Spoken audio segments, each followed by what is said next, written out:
Photoshopda ishlashning yana bir ajoyib usulini ko'rib chiqamiz. Mana bunday usul. Buni qanday qilinadi? Demak, boshlaymiz. Birinchi bo'lib ko'p qilib oldim, layerni select bo'lganda subjektni bosdim. Keyin gruppaga olib, uni maska berib qo'ydim. Va hamma layerni shu yerga qo'shdim. Ozgina ortiqcha joylarini brush tool orqali to'g'rilab, chetlarini to'g'rilab qo'ydim. Hop.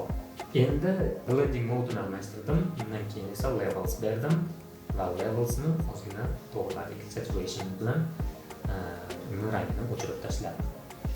Yana uni kopiya qildim va blending mode-ni almashtirdim soft lightga va yana levelsda o'ynadim. Undan keyin adjustment layer solid color berdim va uni ham blending mode-ni soft lightga urdim. Va yana oxiriga mana kopiya qilib olib chiqib unga maska berdim va maskani Ctrl I bilan convert qilib oldim va ozgina brush tool orqali ishlov berildi. Qarabsizki, effekt tayyor.